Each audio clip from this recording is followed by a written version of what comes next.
नमस्कार दोस्तों, हिस्ट्री की टेस्ट सीरीज में ये चौथा जो है टेस्ट है।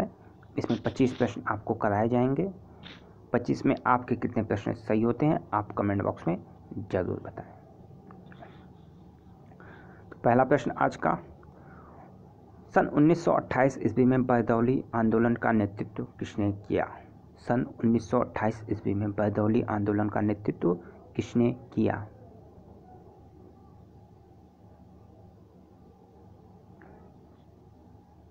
ए, गांधी जी के अनुयायियों में। चंपारण, बरदौली, खेड़ा किस लिए विख्यात हुए? चंपारण, बरदौली, खेड़ा।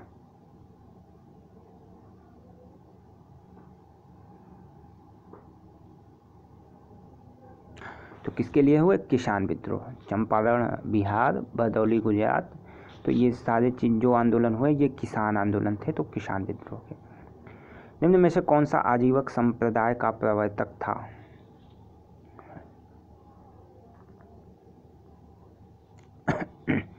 आजीवक संप्रदाय का प्रवर्तक कौन था?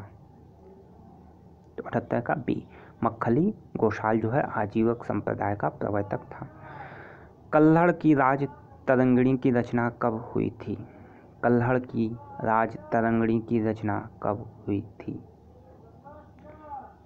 तो कल्हड़ की राज तरंगिणी की जो रचना है वो 12वीं शताब्दी में हुई थी, ऑप्शन बी। निम्न भारतीय नरेशों में से किसने सर्वप्रथम मोहम्मद गौरी को पराजित किया?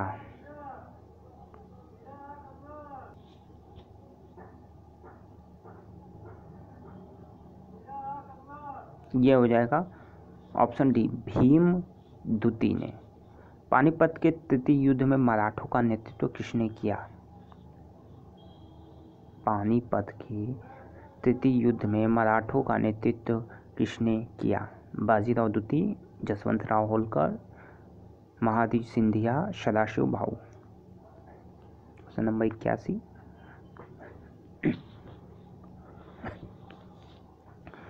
सही जवाब है ऑप्शन डी, सदाशिव भाऊ। पानीपत में तृतीय युद्ध में मराठों का नेतृत्व सदाशिव भाऊ ने किया। तत्वबोधिनी सभा के संस्थापक कौन थे? तत्वबोधिनी सभा के संस्थापक 82। तत्वबोधिनी सभा के संस्थापक कौन थे? Keshav Chandra Sen, option B.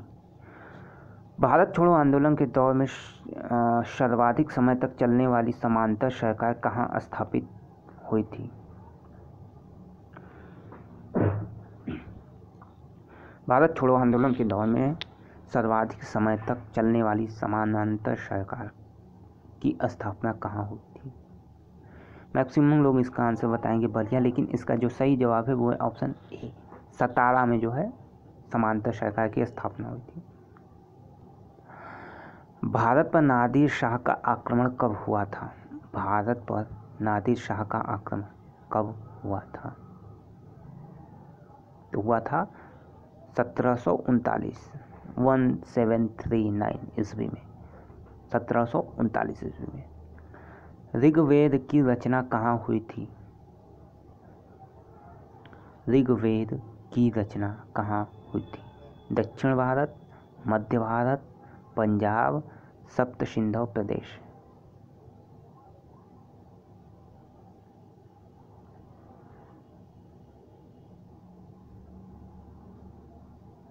कहाँ हुई थी?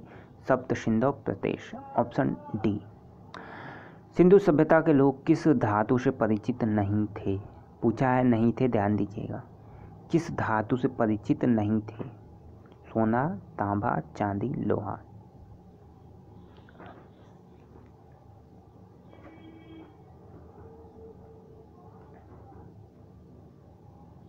तो इसका सही जवाब है लोहा से परिचित नहीं थे।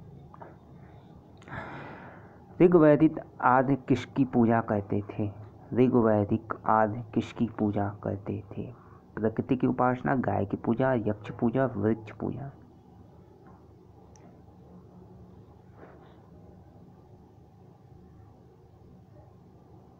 इसका सही जवाब है ए, प्रकृति की उपासना। सिंधु सभ्यता के लोग किसकी पूजा करते थे? ऋग्वैदिक आर्य हो गया। अब सिंधु सभ्यता, सिंधु सभ्यता के लोग किसकी पूजा करते थे?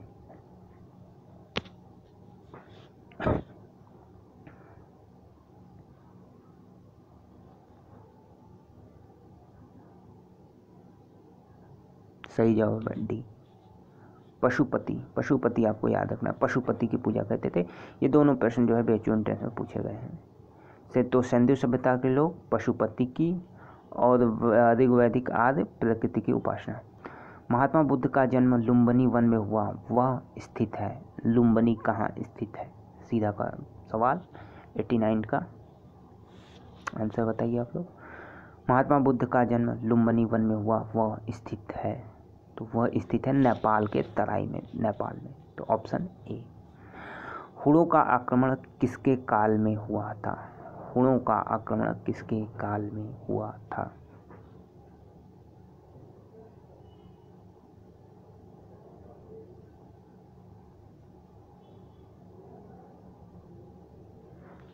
इसका सही जवाब है स्कंदगुप्त, ऑप्शन ए, 90 का ऑप्शन ए। सबसे पहले भारत कौन आया? सबसे पहले भारत कौन आया? इम्पॉर्टेंट प्रश्न है, काफ़ी इम्पोर्टेंट प्रश्न है। Megasthenes, Ibn Battuta, फायान, Marco Polo. तो सबसे पहले जो भारत आया था वो था मेगास्थनीज, ऑप्शन ए। शकों का आगमन भारत में कहाँ से हुआ? शकों का आगमन भारत में कहाँ से हुआ? मध्य एशिया, सातवाहन, कुषाण, शुंग।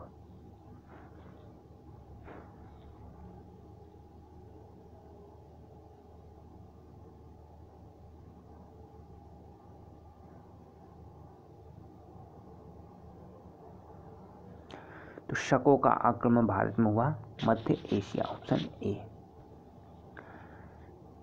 त्रिकोणात्मक संघर्ष किनके बीच हुआ? बेहद मोस्ट इंपॉर्टेंट प्रश्न है।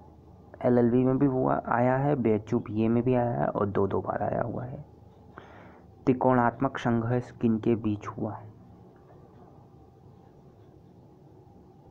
3 लोगों के बीच हुआ। कौन कौन थे?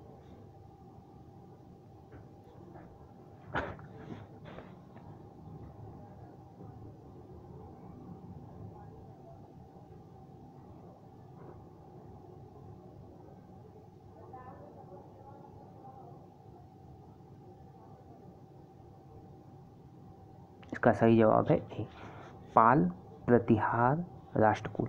इसका एक ट्रिक है राष्ट्रपति, तो राष्ट्र से राष्ट्रकूल हो जाएगा, पति से प्रतिहार हो जाएगा, ठीक। और एक पाल, राष्ट्रपति पाल, ठीक। शॉर्ट ट्रिक आप याद कर सकते हैं, राष्ट्रपति पाल, तो राष्ट्रकूल, प्रतिहार, पाल। 93 का ए ऑप्शन। इक्ता प्रथा किसने प्रारंभ की थी? 94 प्रश्न। इक्ता प्रथा किसने प्रारंभ की थी? इल्तुतमिश, कुतुबुद्दीन ऐबक, अकबर, औरंगजेब।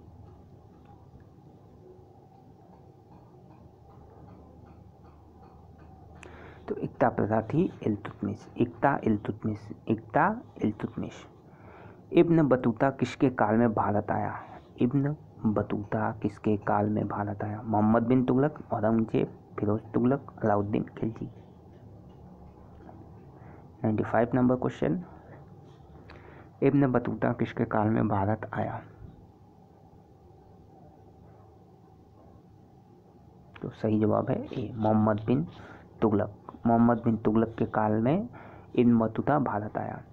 अमीर खुसरो किसके काल में प्रतिष्ठित था? अमीर खुसरो किसके काल में प्रतिष्ठित था?